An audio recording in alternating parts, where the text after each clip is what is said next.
C'est quoi une aile à aspect ratio élevé ou une aile high aspect?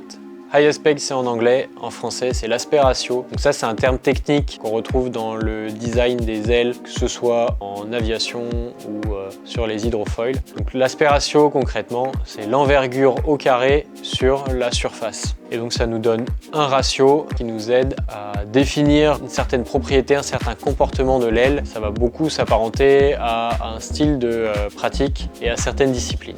Donc on entend parler de low aspect, de medium aspect et de high aspect parce qu'on essaye de catégoriser les gammes d'ailes ou de stabs en fonction de leur aspect ratio. Il n'y a pas vraiment de normes, mais on retrouve quand même une certaine tendance où au-dessus de 9, 10, ça commence à être du high aspect.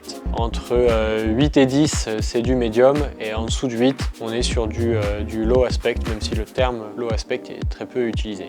Plus l'aspect ratio augmente et plus on aura une aile avec beaucoup d'allongement par rapport à sa longueur de corde. À l'inverse, une aile low aspect, ça va être une aile très compacte avec beaucoup de longueur de corde pour une envergure très diminuée. L'exemple le plus concret pour moi, ça va être surtout dans la gamme Evo. On va avoir une Evo classique en 950 et on va avoir une Evo HA 1000. Donc c'est deux ailes qui portent le même nom en réalité, hein. Ça commence par Evo, mais à 50 cm² près, on va avoir deux ailes qui sont totalement différentes. Sur un usage wing, je vais plus utiliser la 950 dans des plages assez hautes, quand le vent est plutôt fort, pour une utilisation un petit peu multiple, surf de vague, donc du coup un petit peu de freestyle, un petit peu de vitesse. Elle va avoir vraiment tous les curseurs un peu au milieu, mais elle est un peu bonne partout. Là où la HA 1000, je vais l'utiliser dans un programme qui est complètement différent.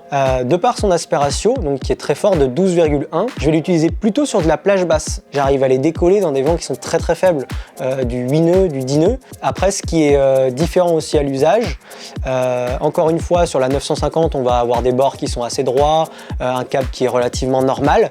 La Evo HA, ça va être très différent. C'est une aile que j'utilise par exemple énormément, la Evo HA 750. On peut vraiment mettre la board en contre-gîte et remonter au près avec des angles qui sont absolument fous, des vitesses moyennes aussi qui sont très intéressantes. Donc c'est deux ailes qui sont extrêmement polyvalentes, mais qui sont diamétralement totalement opposées, même si elles ont que 50 cm² de différence. Retrouvez tous nos produits sur le site afs-foiling.fr et chez tous nos revendeurs. Allez, à très bientôt sur l'eau.